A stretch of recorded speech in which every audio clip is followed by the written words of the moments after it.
Hi, I'm Groglander, and an hour-long video. Yeah, you'll understand why if you bother to watch it. Welcome, by the way. This is part 3 of my Sonic Unleashed comparison. Now, after completing the first day levels in both versions, you get the following cutscene. Although, to be more specific, this scene is from the PS2 version.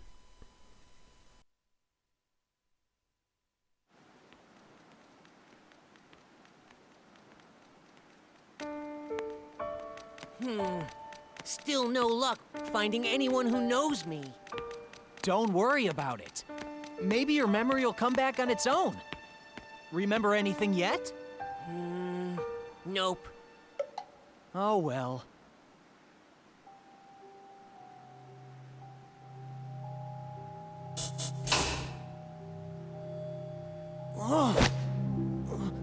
Sonic?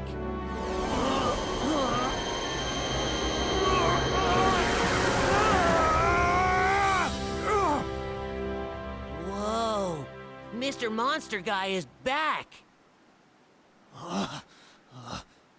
So when the sun goes down, I turn into this? Are you okay, Sonic? I'm fine. I just need to be careful who sees me like this. Sonic! Sonic, look! What is it? Oh, it's hopeless! The whole planet is split apart! We're doomed! Oh. Mister? Oh. Hey, mister! Hey, don't cry. Ice cream. How about some more of this super tasty stuff? What good is ice cream at a time like this? Oh.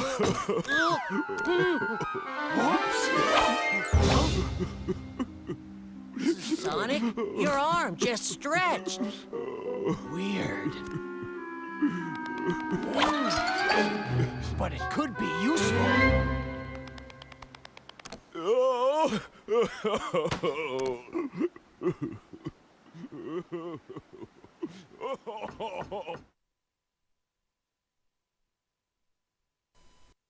Now, people who are familiar with voice actors might recognise the ice cream seller as Dan Green, the same man who does Yugi from Yu-Gi-Oh! And up until Sonic Colors, Dan Green also voiced Knuckles the Echidna from the series. And he also voices another character in this game called Professor Pickle. But we'll get to him when we get to him.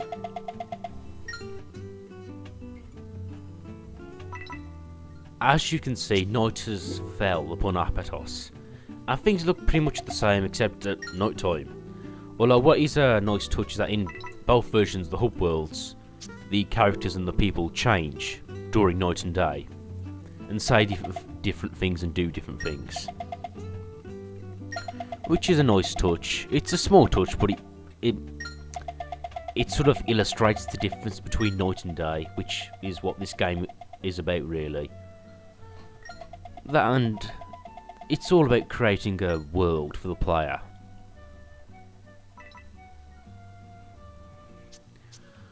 And yet again in the PS2 version we're stuck talking to people to progress. But it's something as simple as clicking through menu screens really. So yeah, it's not too fun, but it doesn't really get in the way too much. Now, I do like the hub music you're hearing now, if you can hear it over me talking. It's sort of a mellow guitar, acoustic guitar track. And yeah, it's really nice, really mellow. Now, as you can see there, we get sort of a moon tablet. That's something which I guess I didn't explain in previous parts, is that in the PS2 version, you collect tablets to unlock the sun and moon doors. Sun tablets for sun doors, moon tablets for moon doors, and if you get both or all of them, you unlock the boss door. Back to Sonic again. Now, something which is kind of odd, I guess, is that each continent has these shrines where you enter the levels. So warm. It kind of feels And all the continents have these levels, but what's strange is that you only play as Sonic in the first shrine.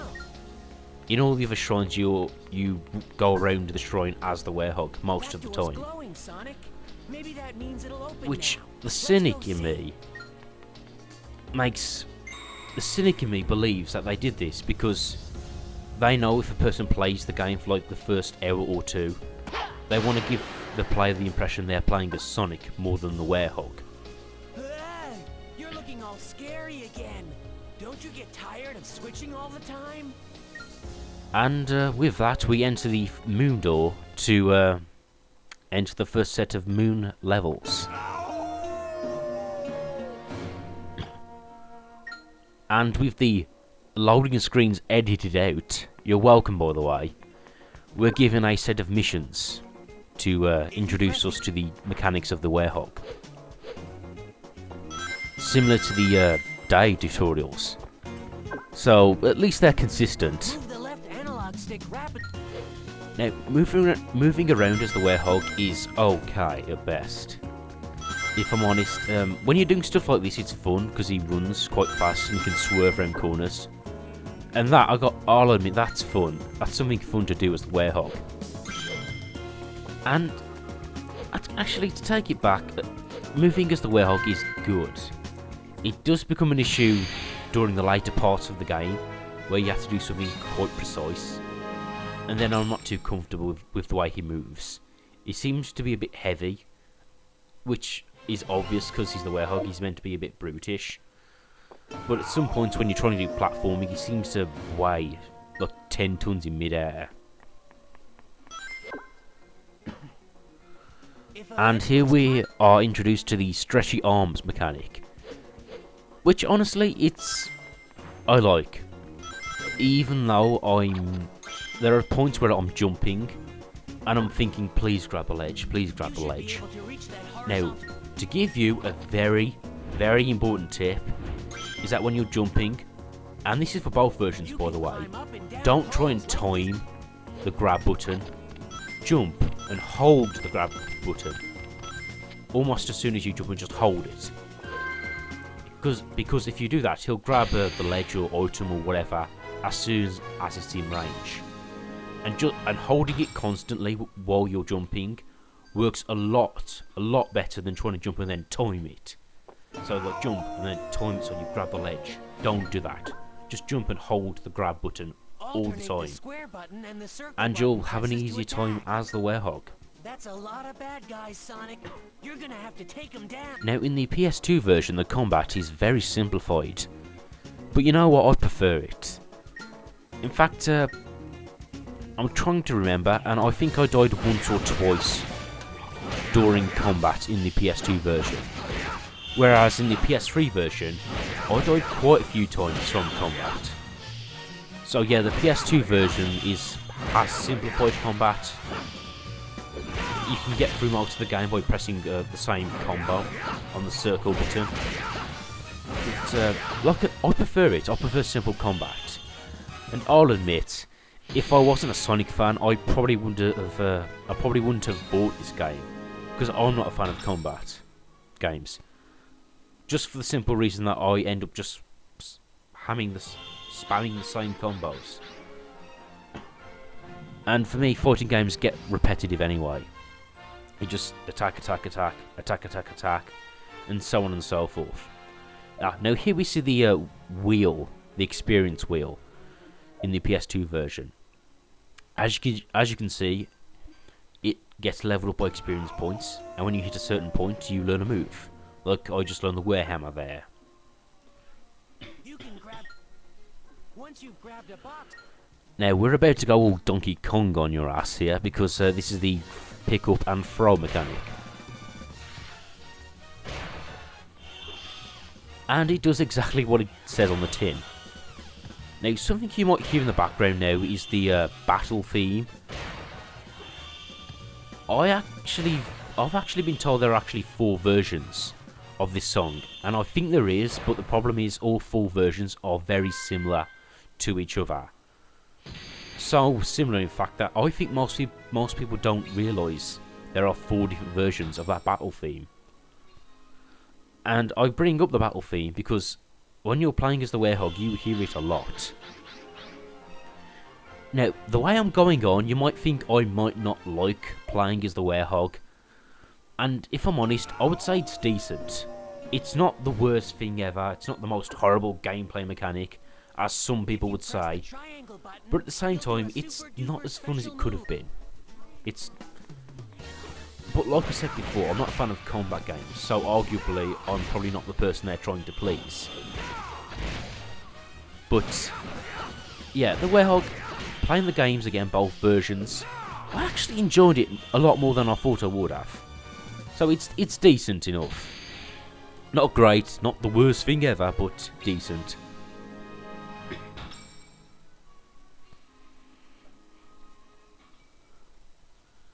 And that was the tutorial that shows off the special move.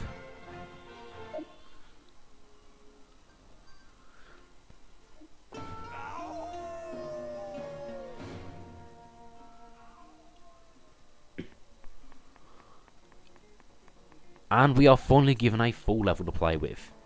Now, something about the PS2 version of Unleashed is that they give you several werehog levels.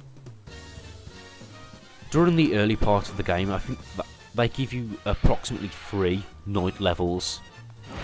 And as you get on later, they'll give you 4, and even on the last level, they give you 5 in a row. Which is not really my favourite part of the game, if I'm honest.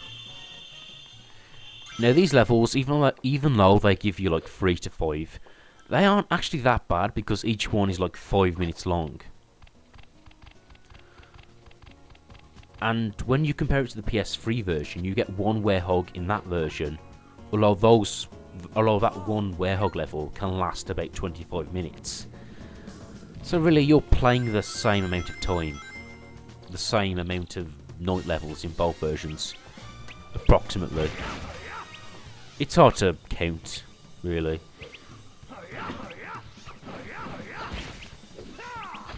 Now, I said before I didn't really play fighting games. Although one fighting game I do remember from my childhood was is Golden Axe and Streets of Rage, which were also made by Sega. And essentially they're side-scrolling beat-em-ups where you run across a level from left to right and then beat up enemies. And they actually have the same problem as the werehog levels, for me. They get a bit too repetitive. But then again, games like Golden Axe or Streets of Rage, they're just short arcade beat-em-ups really. Whereas this game goes on for quite a while. Now this section pretty much speaks for itself. You get a sort of mystical door, and you have to find 3 keys to unlock it.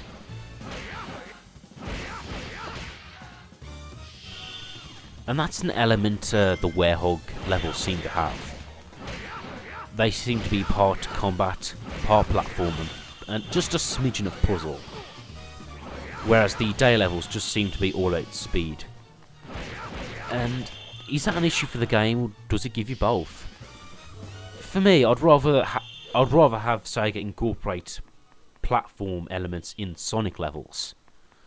Because I think their attitude with this game was, okay, some people like speed, some people like platform.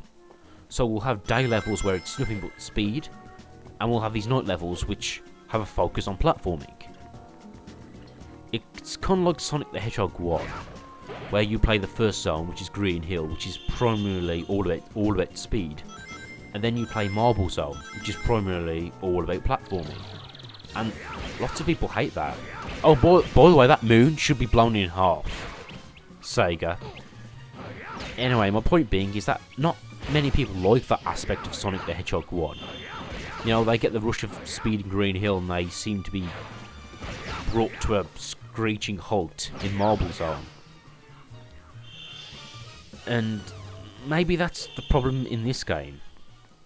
Not the fact that there's speed and platforming in the same game, but the fact that you get one, then the other. So it feels like you run fast as Sonic, then you get brought to a screeching halt as the werehog. But like I said, playing this game before the Werehog isn't really that slow, and he isn't really that slow, and his levels weren't really that much of an issue.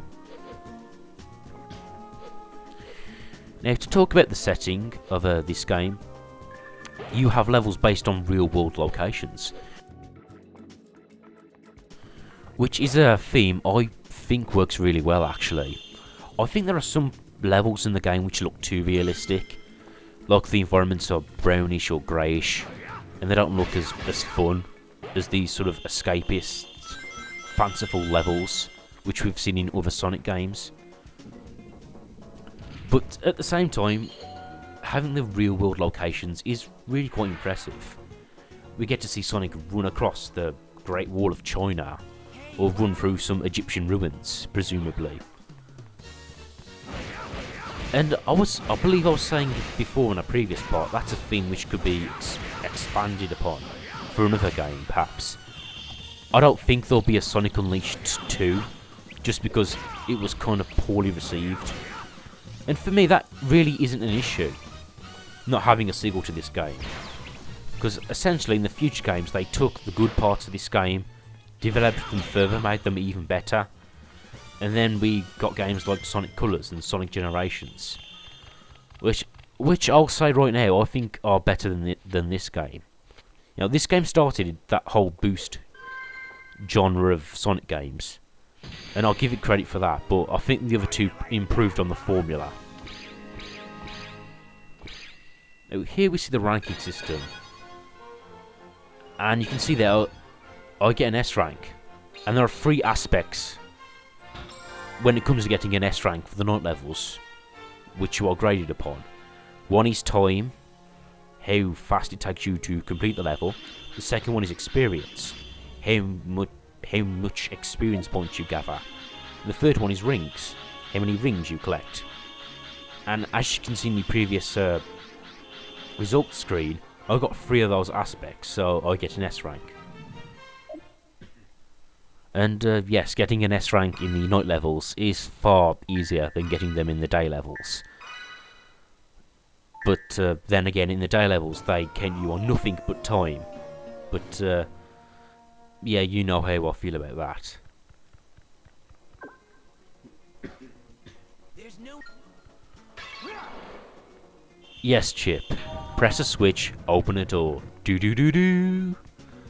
Look, we're not familiar with that game mechanic.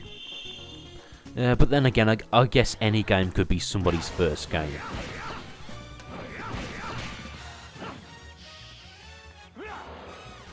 Now to get back to the theme of this level, which is sort of based upon Mykonos, which is an island in Greece. And you can see it as the sort of lovely white sweeping architecture, the windmill, the seaside setting. And it's a very calm, relaxing theme. I do like it as a starting level. I do think it's a bit on the bland side, but I like it. And I'm also reminded of Sonic Generations, the 3DS version, when the levels of that game were first leaked. And a lot of people thought they might have put Windmill Oil in that game, but it turned out to be a level called Water Palace, which was a level theme used in Sonic Rush. And really, I'm not sure if that was a good choice for Sonic Generations, using the Water Palace theme. It didn't seem to me like a very interesting level theme. But then again, when I thought it was Windmill Oil, I thought exactly the same. And surely, if you have trouble telling the difference between two themes, maybe they weren't the most interesting of choices to use. But like I said, it's a good theme for a level or zone. I wish they would call them zones, by the way. But yeah, it's a good theme for a level. Very calm, very beautiful looking, in the daytime at least. And again, it fits into the whole theme of using a seaside hill, sort of a themed level.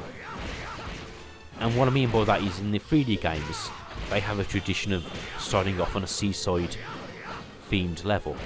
Like Sonic Adventure 1 had Emerald Coast, a sort of white cliffs of Dover type level. Sonic Heroes started off on Seaside Hill, which was sort of a beachy green hill type of level. Sonic 2006 also had Wave Ocean, which in turn was a tribute to Emerald Coast. But then again, when you look at the 2D games like Green Hill Zone, Emerald Hill Zone, Angel Island Zone, those are all tropical zones that are next to the sea. So really the whole idea of starting off on a sea level has always been there. Now something you might notice there is that you get these item boxes. The sort of red orbish ones, which were first used in Sonic Adventure. And those are the sort of 3D equivalent of the old 2D item boxes. And you can see there, the red ones have experience points. So I would recommend you you collect those. For two reasons: you get S ranks, and I'm sure we all care about S ranks. And the second reason is that, well, you get experience points. You become even stronger, which probably makes the later parts of the game a lot easier. Because obviously if you're leveled up, you would have an easier time with combat. Oh, and by the way, those swinging platforms are a bitch. They're a bitch to time, they're just a bitch to use. And particularly on the later levels of the game, those sort of rotating, swinging platforms really screw me over. Because I would hang on them, swing around in rotating pattern, but then swing directly down into a bottomless pit, or swing off to the wrong side.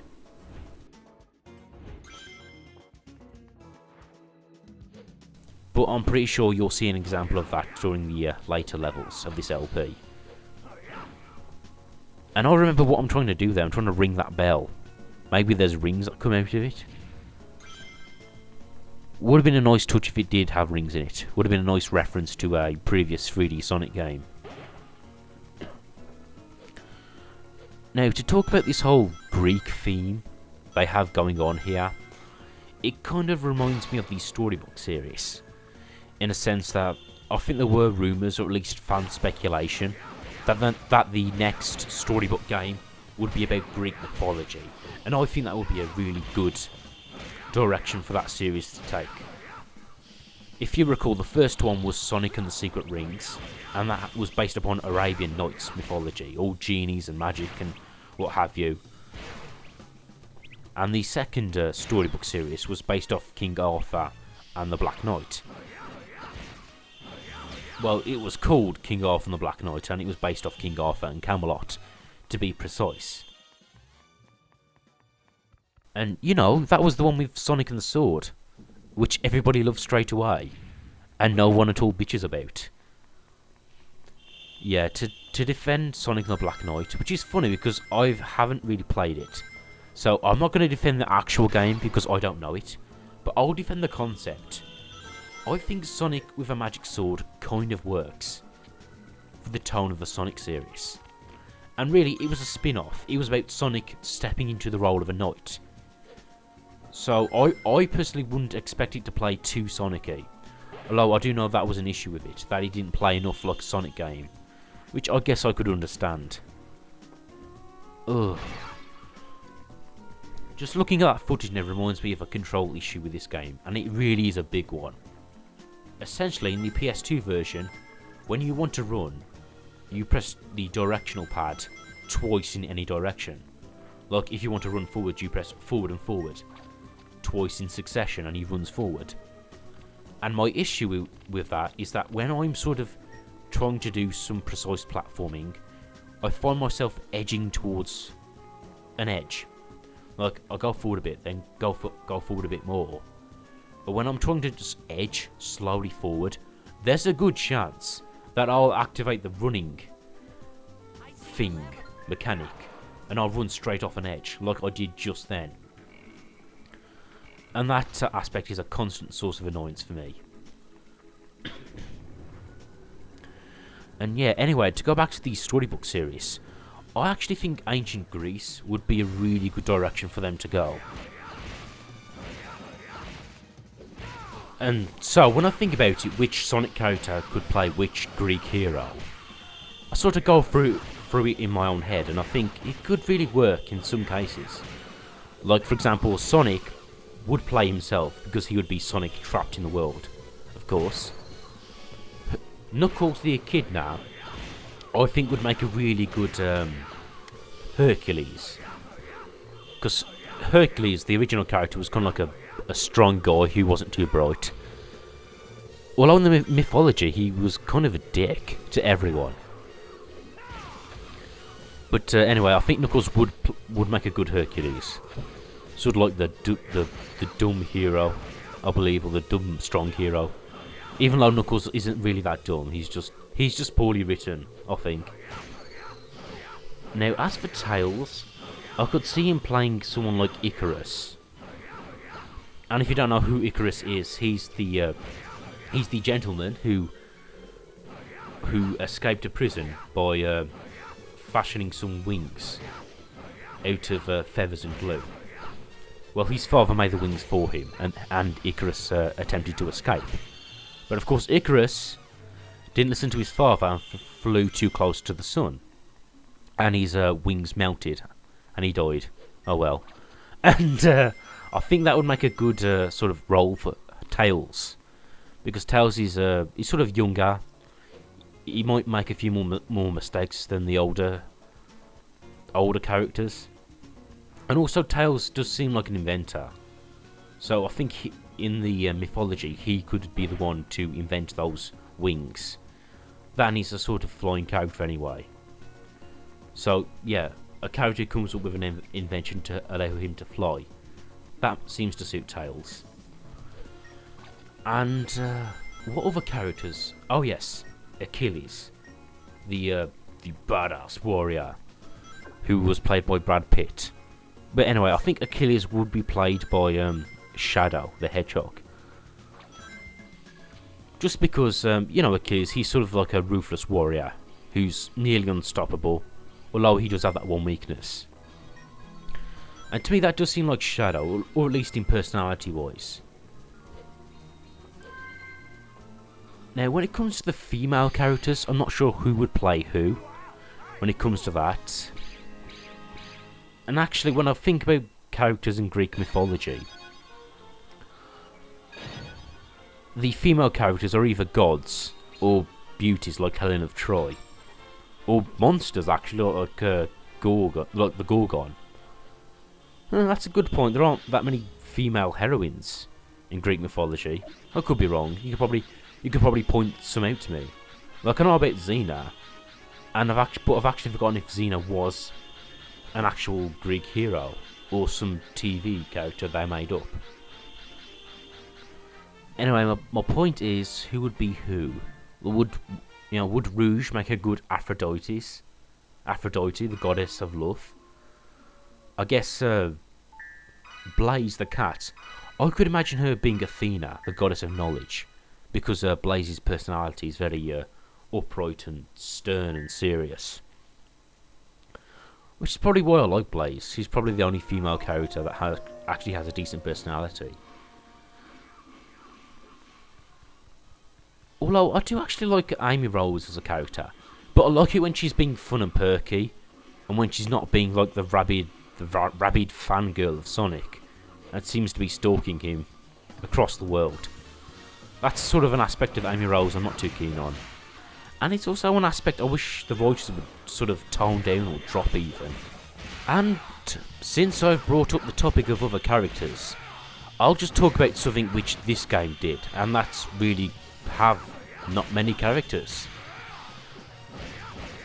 Now, the previous installment of the main series before this game was Sonic 2006, and that had like 9 playable characters. And part of me does feel that is that if you have lots of characters to sort out, then that means you have a lot more work for yourself, and you have to do a lot more. You have to sort out a lot more styles, a lot more gameplay aspects, and that might be too much for a development team to handle, and you might end up having like 9 styles, like in Sonic 2006, and none of them play really that well. Whereas in this game, there are only 2 styles of gameplay, day and night. So, again, from a development standpoint, that must be easier to develop if you only have 2 styles to work out, and thus the idea is that each style would be good, since the team only have 2 styles to concentrate on. And I guess that theory pans out in this game, because both styles, unlike other Sonic games, they're not really broken. Like I said, each one could have been developed better, both day and night. But yeah, each one worked fine, and even are enjoyable. So, by concentrating on only 2 styles, it seems to have worked out for the best. Now, at this section here, if you can't see, there are these bee enemies. And they are the worst enemies in both versions, I would say. Because they're just so hard to hit. Fortunately, in the PS2 version, they're a lot easier to hit, because the throwing objects seem to have a better lock-on system. You just saw there, I picked up a crate, and it sort of locked onto the enemy, and I threw it. And also in the PS2 version, they seem to be easier to kill. And for me, that's kind of a problem. If the most feared enemies in your game are the bees, it shouldn't be that way. But yeah, in conclusion, the bees are a bitch. Now, something you'll see here in the PS2 version is that the Werehog levels are kind of more free roaming. Like, I do really like that they give us this wide open space in this part of the level, where we get to explore some Greek ruins. Kinda reminds me of Marble Zone from Sonic the Hedgehog 1. The surface parts of that level anyway. And it's also reminded me of the Disney's Hercules movie. Because I know there were scenes like this, with the same lighting and the same kind of architecture. And I know that movie gets a lot of love, and I can see why people like it. But for me, there seems to be quite a lot of plot holes in that story. And I didn't see when I was younger, so I guess I don't have the nostalgia for the film Hercules, but in conclusion, I'm not a fan of it. It's okay, I suppose. Hope I don't offend too many people with that. Because I'm not sure if you've noticed, but on the internet, people can get quite touchy about their childhoods. No, really, they can. Anyway, I don't mean to offend anyone, but I'm not a fan of that film, Hercules. And with 3 keys collected, we're on to the next section. And these night levels on the PS2 version are nearly over. And again, I think I said this in a previous part, but I think the PS2 version makes more of the themes. Like before, we had part of the level set in the town. We had part of the level set amongst ruins, like we just saw. And now we have this sort of a fight scene outside a fountain. So it definitely does use the themes of the zones, if you will, a lot more than the PS3 version.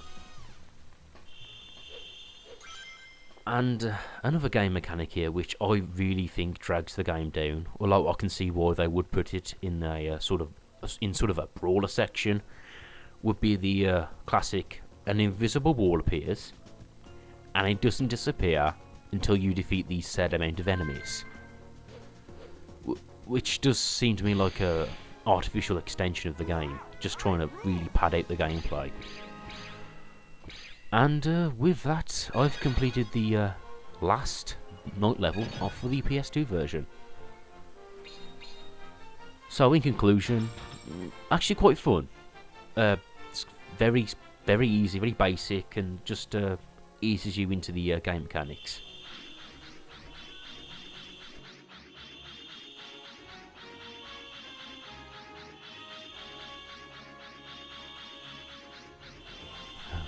Oh, and joy of joys, we get another attack for the Werehog. In the PS2 version, you can see press triangle after second hit in a combo. So it's mash, hit triangle, mash, maybe hit triangle again for a different move. Very simplified, but in my opinion, very streamlined, and I actually prefer the combat in the PS2 version. I'd rather them keep it simple, if I'm honest. And after completing the first night level, in the PS2 version, you are treated to the following cutscenes.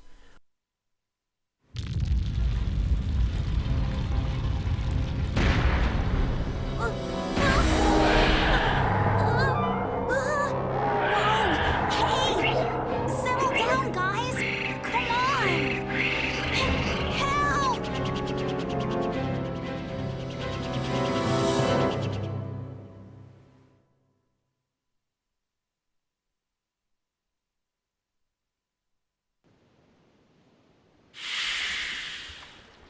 Hey, Tails. Sonic?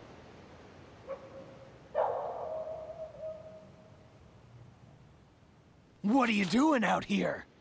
Sonic, is that really you? That's a new look. What happened? You know me. Never a dull moment. Want some chocolate? Thanks. That's some story. I'll bet that means that you turning into that and the planet breaking apart are somehow related. I need to find Eggman and make him fix this, and fast. About that, I think I know someone who might know something about what's going on here. Oh, really? Professor Pickle over at Spagonia University. I came to this city to gather some data. If we add that to his research findings, we might be able to get to the bottom of all this. Spagonia. That's a continent over. An easy jog if the planet weren't broken. No problem. My Tornado 1 will get us there in a flash. Let's get going. Leave it to you, Tails. Let's get moving.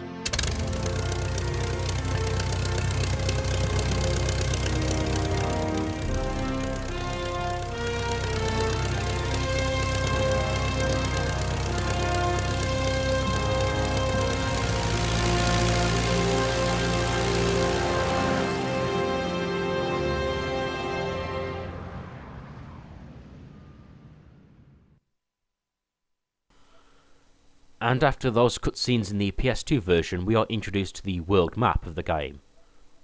And it is quite a fancy world map, because you get this globe in which you can rotate and have a look at all the locations. So anyway, that's how the PS2 handles the first night level. Let's see how the PS3 handles it. Right after the first day level, you get the same cutscene with the Dan Green ice cream seller.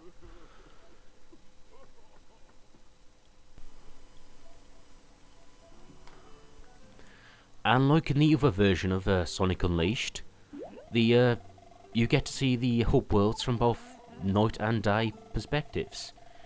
It's pretty much the same, except at night, which is quite a redundant statement, really. But you know what I mean. The characters are there, except they behave differently at night. For example, that priest there seems quite upset at night, which is funny, because he seems perfectly fine during the day.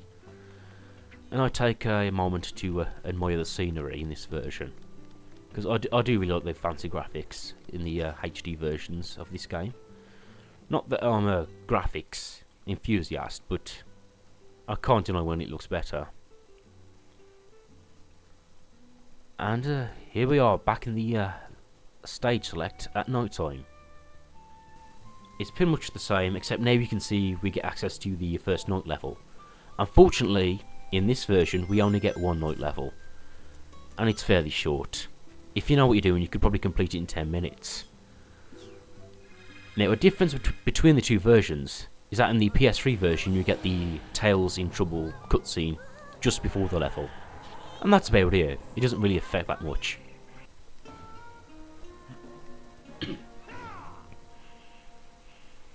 And so we get introduced to the first night level in the PS3 version.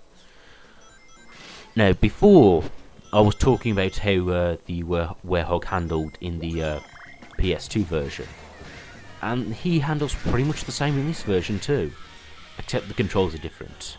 The grab button is now a square instead of the R1 button, which kind of confused me when I went from one version to the other. I would sometimes jump and hold the wrong button, and Sonic wouldn't grab on a ledge. But going between the versions wasn't that difficult. I did manage to wrap my head around the fact that different buttons do different things. And here we see a quick time event. When you're prompted, you press the circle button, and then you press other buttons, and Sonic will perform a finisher to kill an enemy. Now these finishers do give you more experience points, and if you really want S ranks in the Werehog stages, that's probably the best way to do it, because you get rewarded on the basis of experience points, as well as other factors, of course. But by doing those quick time events finishers, you can actually build up experience points, bonus experience points, and really bump up your rankings. Now something you'll notice there is I'm collecting medals. Now if you're not familiar with this game, you need those medals to unlock levels, and it is quite a huge issue with this game, because spoilers, you need like 120 sun medals to complete the game and unlock the final level, or the final day stage. Now something I do in this LP is show you how to get all the sun medals. Well, to correct myself, all the sun medals you need to complete the game. I don't show you the location of all of them, but what I do is I show you how to get all the medals you need to complete the game on screen. Which is why I'll spend quite, well not a lot, but I'll spend a decent amount of the night levels looking for medals, going through the hiding places. And again, there's a YouTube user called Sonic the Medals, and I used his videos as a guide to find all these medal locations. And he was a really big help. Well, those videos were a big help when recording this LP, because I was really dreading collecting the medals when I was recording this LP. Like, I was worried that I would get lost in a level looking for a medal, and thus really lengthen out the videos unnecessarily, or I would get lost, or would have to like editing backtracking, which would make the whole creating the LP a kind of an awkward situation. You know what I mean? If I was worried I would have to like record me playing a level once, and then maybe backtracking again through it to get more medals. But fortunately I'll go through each level once, as much as I need to really, so that wasn't, again, that wasn't another issue. And yeah, again, I thought the medals might be an issue, but they really weren't. So again, that's another example of me playing this game again, and actually my opinion of it going up. Actually like it more now that I've LP'd it again. That's in these night levels. Like everybody says they can drag, but if you've played them once already, they tend not to. You tend to know where to go and what to do. So again, yeah, another example of playing this game again and actually liking it more. And as you can see here, the Werehog levels on the PS3 have exactly the same gimmicks as the other ones. The doors, which you sort of spam circle to open, the poles which you shimmy up, and the ledges which you pull yourself onto. So really, like I said before, in some ways the same game, in some ways a completely different game. And before I was talking about the game mechanic, where you're trapped in a certain situation and you have to fight and defeat enemies before like an invisible wall lets you pass by. And that is something I'm really not a fan of. And this version tends to do it a lot. And also what's infuriating about this version, and it actually happens in the other version as well, so I guess both versions, is that whenever you meet a group of enemies, the game like stops you playing, moves the camera to a fancy angle, and then plays the theme. It essentially gives you like a little introductory cutscene, and though that's constantly stopping the game can be quite an annoyance. And another difference between the two versions are the swarming enemies. For obvious reasons, the PS3 is more powerful than the PS2, so I guess they thought they could have in lots of enemies. Although the thing is, you still get frame rate issues on these HD versions. And again, that makes me wonder about game developers. Is that if you know adding lots of enemies will cause slowdown, then why add them? You know, cut back on them. Like, you'll see the PS2 version actually has these enemies, except they're not quite as swarmy. I think they're slightly bigger and there aren't as many of them. And frankly, that works better. And I've never been a fan of swarming enemies, if I'm honest. They're not satisfying to kill, they're hard to hit, and they just annoy you, and pick away at you. So yeah, swarming enemies, not a fan. Now, something else I'll talk about between the two versions is the graphics. And it goes without saying that the graphics in the PS3 version are far superior than the PS2 version. And likewise to the Xbox 360 version and the Wii version. But not only the polygon count, or the bitmap quality, if you will, but the levels also seem a bit sparser in the PS2 version. Like there doesn't seem to be that many objects in them. I wouldn't say they were deserted, but there's a lot more wide open spaces. And that's something else people bring up. I mean, honestly, I can understand what they did in the PS2 version. They sort of watered it down so it would work on that console. Doesn't really bother me. And here we see the balance beam mechanic, which fortunately isn't in the PS2 version, which I think is a smart move, because I'm not a fan of it. It's not really difficult there. You sort of slow down and then just walk forward. But, yeah, there's a particular level coming up later, a city level. You might know it if you've played the game before. But, yeah, it's essentially a level where you have to do a lot of balancing across beams, across a bottomless pit. And it is one of the more infuriating levels in the game. Something which I'm not really 100% on. But what is a good aspect about these Werehog levels is the encouragement of exploration. Like, for example, I'm always looking for medals, which is fine when you're playing it. But again, when I was recording this, I was worried that people wouldn't want to watch me search every nook and cranny. But like I said, that's an issue I sort of dealt with.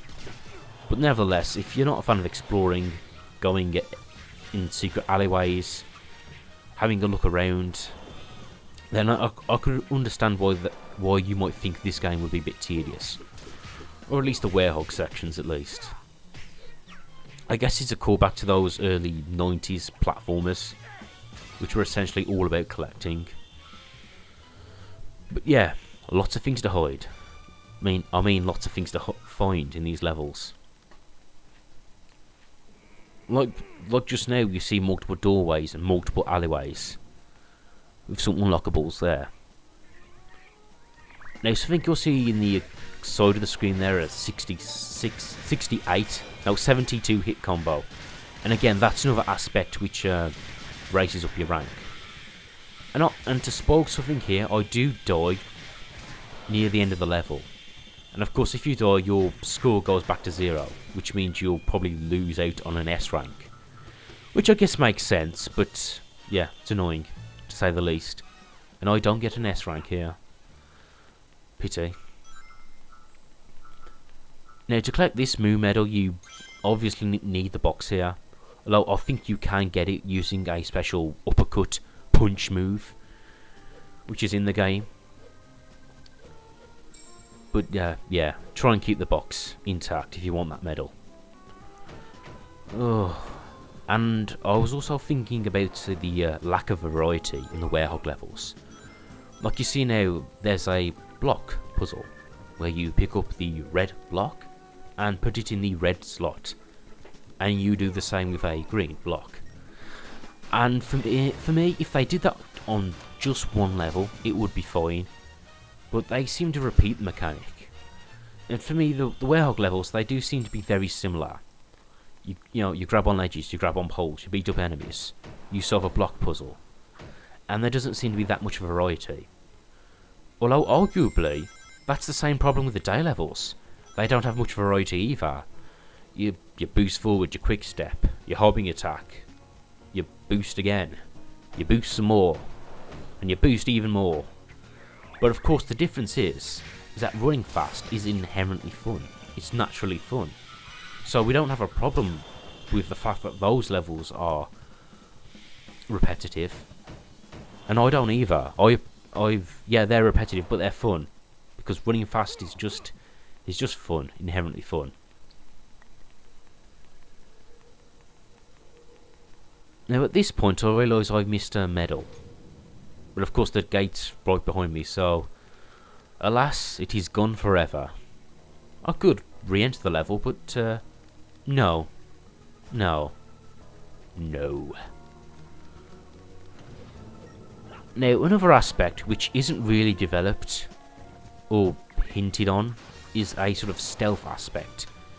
Sometimes enemies won't see you straight away and you can sort of sneak up behind them and get in a sneak attack. Which is really a game mechanic I barely use. I'm just happy to attack them. And I say it's not really developed, like there are no stealth sections in the game, which you might be pleased to hear about. I'm not a fan of forced stealth sections in games. Like if I play a stealth game like Hitman or Metal Gear Solid, yeah, I expect to be stealthy in those games because that's what they're about.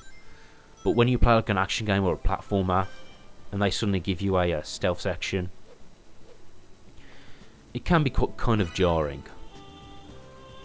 Although, to use a good example, if anyone's played The Legend of Zelda Wind Waker, that game sort of gives you an obligatory stealth section early on.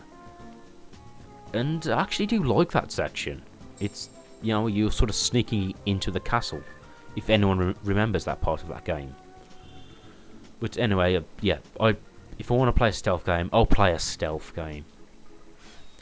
So the fact that the stealth aspect isn't really expanded upon is no, it's not really an issue.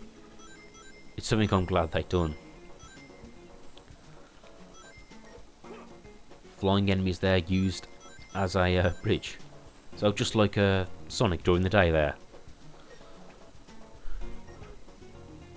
Now you can see there that we have like a sort of a rogue moon medal, which isn't really that hard to get. You just need to be careful with your timing. Maybe I should have edited out the backtracking, but oh well. It's just a couple more seconds. And again, yeah, use timing and also use your double jump effectively. Now, something I haven't talked about is the fact that Sonic does have a double jump in this game. It's used for getting extra height, although the trouble is, whenever you use the double jump, you lose all momentum. Like if you're jumping forward, you press the double jump, you go upwards, but you don't go forwards that much. And I hope I'm explaining this correctly, but you can be jumping across a long pit, and if you press double jump too early, you won't get that much distance, so you can actually die by using the double jump. The best way to approach it is to time it perfectly. Like, don't just press jump and then double jump. Press jump, wait like a split second or two, then press double jump to get the most height or the most out of your jump. Now at this point we're introduced to probably one of the more annoying enemies in the game. He's sort of the big heavy character that swings a giant trunk around, a club even. And what makes him annoying is his shockwave attack. Because he'll jump on the ground, cause a huge shockwave, which will send you flying back, by the way. But he will not only do that once, he'll do that repeatedly. So you can be hit by a shockwave, you're trying to get up, then you get hit by another shockwave, and if you're like cornered, you can die. And there's even a level with like set on rooftops, with one huge bottomless pit. And these enemies will spam shockwave and most likely throw you off the edge. And yeah, anyone who's played this game really doesn't like these enemies, and I'm not a fan of them either. So yeah, they're probably one of the more dickish aspects of the game. And you can see there I'm trying to desperately use a quick time event to finish him off, which is a nice move. And something you'll see here is that rings give you health. So I strategically didn't collect all the rings as soon as I entered the arena. I sort of left some, so I would have some health afterwards. And there, critical attack, you get more experience points, which really helps. It really helps you level up the Werehog. And speaking of which, like in the PS2 version, you get the option to level up whatever stat you want. And I would recommend at the beginning of the game to level up the Werehog, just because his levels are based on combat and life bars and combos, and you will have an easier time if you level those up. Like, you can level up Sonic's speed and Sonic's boost gauge, but those aren't really an issue. It's more important to level up the Werehog.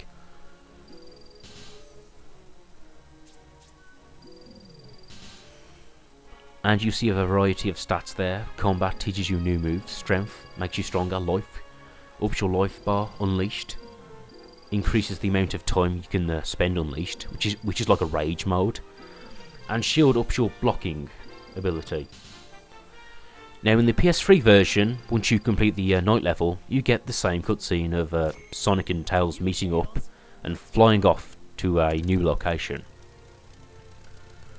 Although the PS3 version does do something slightly different and gives you a sort of mini game.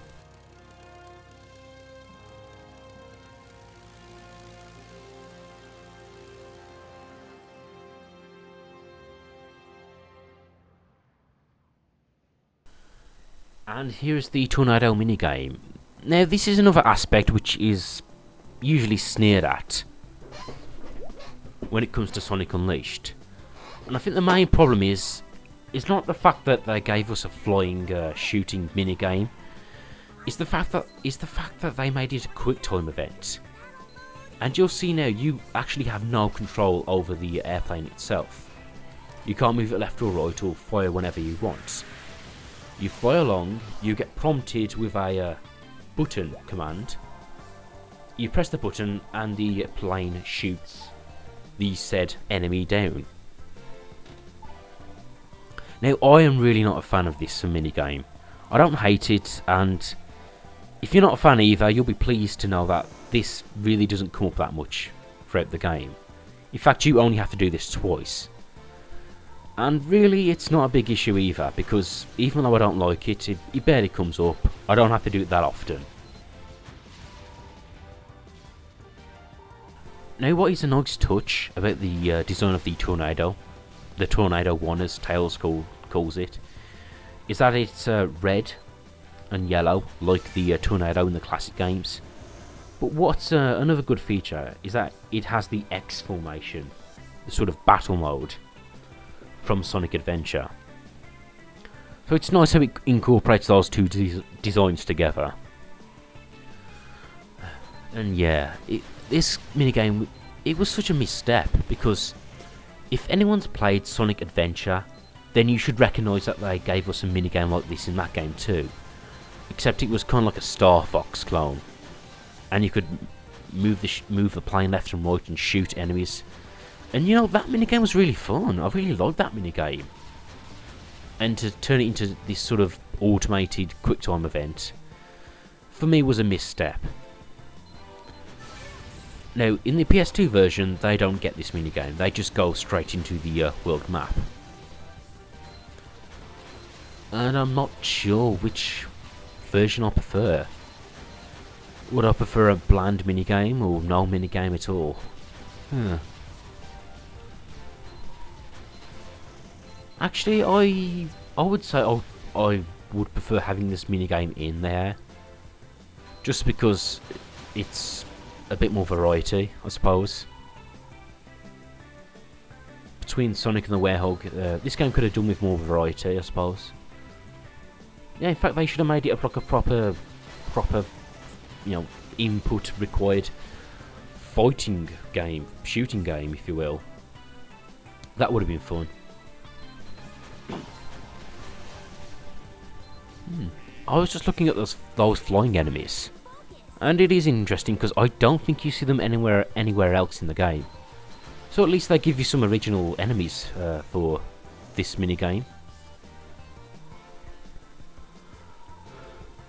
And it is a quite nice sky we're flying through. It's very blue, very idyllic. Very nice to look at. Oh, and here's another reason why I'm glad this minigame is at least here. Because it gives you a Robotnik boss. And frankly, you can't have too many of those. The Egg Cauldron. Sort of like a bronze flying battleship. I guess kind of reminiscent of Wing Fortress from Sonic the Hedgehog 1. Or the Egg Carrier from the Sonic Adventure game. But yes, you can see how it's done here. You hit the buttons to attack the enemies, and once they're out of the way, you can then attack the central mechanism. And I guess what's a nice touch is that Robotnik has modelled yet another machine after himself. It's sort of round and plump like his, and it also has the whiskers he has as well. So Dr. Robotnik, the egomaniac, I suppose. Yeah, and spoiler warnings, I get through these minigames without dying, but I do each one just by the skin of my teeth. You can see now 40%, I'm nearly out of there. But I think you can press the triggers to up your energy or up your shield. I honestly don't know how they work. Yeah, if you press the triggers, apparently you're supposed to transfer energy. Is it one from the other, or do you generate energy? I don't know. And I never gave too much thought to it. And speaking of which, the PS3 version does have a trophy for these minigames, where if you complete them without taking a hit, you get an achievement point. And fuck you, game, fuck you. That's something I wouldn't even bother with. Just because I guess getting through these minigames without taking a hit isn't impossible, but I'm not doing it. I'm not doing it. Like, I don't hate them, but I'm not doing that either. And with 10% health left, I just managed to scrape my way through.